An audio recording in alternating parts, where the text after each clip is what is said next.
Uy, napakaganda naman dito. Parang New Zealand. Kaya tara guys, samahan nyo kami. Ngayong araw nga pala guys ay meron kaming nakitang ilog dito. Malapit lang po sa amin dito. Tatawid ka lang ng isang barangay guys at makikita nyo to. Ang ganda dito guys. Mala New Zealand ang datingan dito guys. Bali dalawa lang pala kami ng jowa ko dito guys para masulo namin. Dahil tuwing day off niyan talagang dito kami pumupunta guys. Mga ilog, dagat, lahat ng anyon tubig, bulubundugin, kapatagan, ganun. Basta sa mga nature guys. At dito guys may mga kubo din na pwede nyong rentahan pero parang wala naman atang bayad. Sa tingin ko lang. Ngayong araw nga pala guys ay malabo yung tubig kasi sabi nila malabo daw pag weekdays yung tubig dito kasi may mga truck na dumadaan. Kaya ayan guys medyo hindi siya malinaw.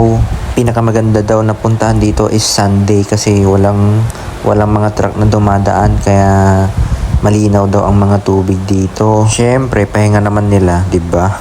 Mamaya guys ay pupunta tayo doon. Napakaganda doon guys. Kaya ano pang inaantay ko guys? Tara, liguan na.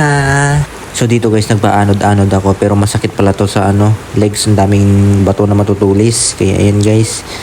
Ayan, pababayan. May part na malalim, may part na mababaw. Sa bandang baba, malalim doon guys. Ang sarap nga dito mag-camping guys at maligo kasama mga tropa. Sarap ng tubig. Dito pala sa lugar namin guys ay napapalibutan to ng mga ilog. Halos lahat ng mga barangay dito guys may kanya-kanyang ilog. Sa amin lang yung wala kasi malapit na talaga sa highway. After nga namin kumain guys ito, nagligo-ligo na ako dito. Nagbababad na ako. Ang tagal ko na kasi hindi nakaligo ng ilog guys. Simula nung kahapon na isa lang. Paano ba naman kasi puro kami dagat twice a month. Kaya sinusulit ko guys pag nandito ako sa ilog. Kasi napakaganda naman talaga ng ilog. Oo, mas maganda talaga sa dagat. Pero iba pa rin talaga yung tubig sa ilog eh. Sa dagat kasi maalat. Dito sa ilog mabaho. May tain ng kalabaw. Charot. Kaya dito guys para akong isip bata nagpaalon-alon. Agos. Masakit nga lang sa puwit guys dahil matutulis yung mga bato. Mababaw lang kasi dito. Kaya ayan, tuwang-tuwa ako. Kahit na masakit na yung puwit ko. Pero okay lang yan. Yung iba nga wala ngang puwit eh. At dito guys, nilalamig ang aking jowa. Ayaw niya maligo. Takot sa tubig. Pusa yata to guys. Half body lang daw siya. Kasi ayaw niya maligo. Gustong gusto sa mga tubig pero hindi naman naliligo pag pumupunta. Dito guys kung hindi nyo pa nakikita, ayan na pala yung mga truck na yan. Sila yung mga kumukuha ng mga graba at hinuhugasan nila yung mga graba para malinis. Walang halong mga maliliit. At mamaya ipapakita ko sa inyo kung saan nila yung dinadala. At dito na guys ay magta-transition na tayo. Napagod yung aking cellphone. Ito yung mga truck na dumadaan guys, mga dump truck malalaki. Kaya yan nga yung sinasabi ko sa inyo kanina guys, na pag dumadaan sila nagiging malabo yung tubig. Kaya ang pinakamagandang pumunta dito is Sunday kasi wala nga silang work, walang trabaho. Kaya may enjoy mo yung tubig, malinaw. At dito nga guys, tuwang-tuwa yung dalawang ubbing dahil nakagala na naman sa ilog. Gatas at kopi ko brown.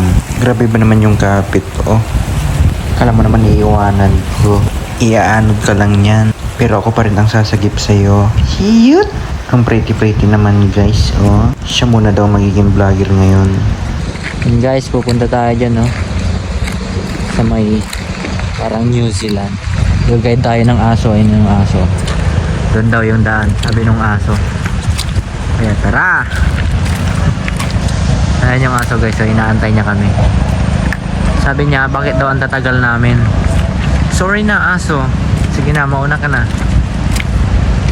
At dito guys, papakita ko sa inyo yung mala New Zealand dito.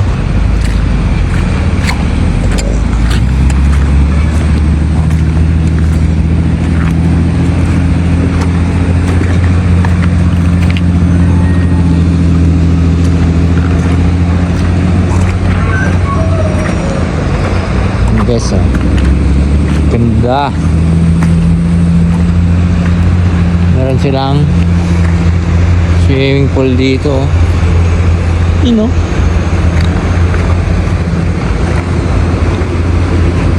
At ito na nga yung sinasabi ko sa inyo guys. Napaganda naman dito. Very Instagrammable ang person.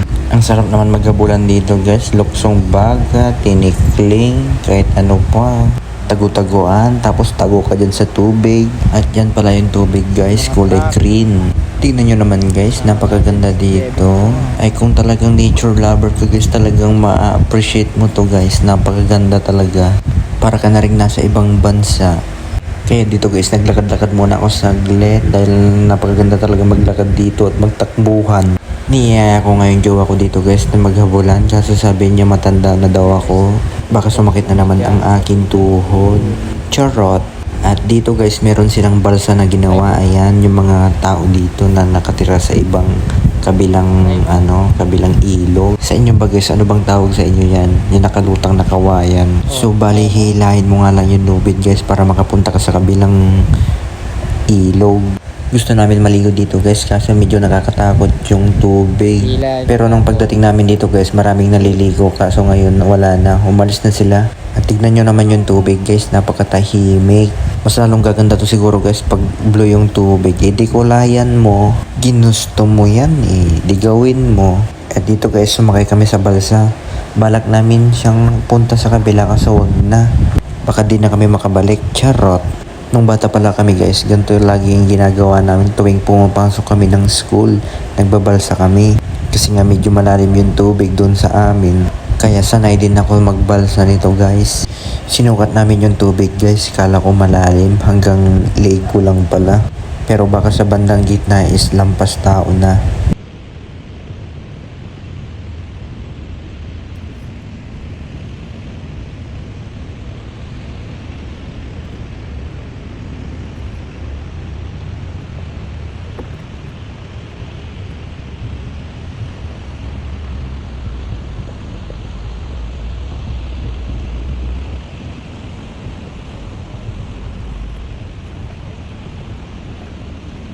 At dito guys, may mga batang tumatawid sa ilog.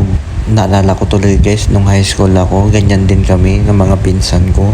Naglalakad kami para lang makapasok sa school kasi mahal pa naman ang pamasahe noon guys. 15 ang isa, pag back in for 30 na. Para sa amin, yung 30 pesos na yun guys, marami nang mabibili yun. Kaya mas pinili na namin laging maglakad. Kaya nung nakita ko sila, bumabalik yung mga alaala ko. Kaya sa mga bata dyan na naranasan yung mga ganong bagay, balang araw, mga karaos din kayo. Laban lang, boxing. Ito nga pala guys yung sinasabi ko sa inyo kanina, yung mga graba. Diyan lahat nila dinadala lahat ng mga nahakot nila para linisin bago nila i-deliver sa inyong mga bahay-bahay. At para naman pantay-pantay yung mga laki nila. At dito nga pala guys ay pauwi na kami. So hanggang dito na lang ang aming video guys. Maraming salamat sa panonood nyo. Please follow my page para sa mga susunod na aming video. At natapos na namin ulit ang una na namang kwentang video. Kaya huwag kayong magsawang manood sa amin guys. Marami pa kaming susunod na gagawing video. So hanggang dito na lang guys. Maraming salamat sa panonood nyo. Nasayang na namin ang inyong 8 minutes ng inyong buhay. Bye bye.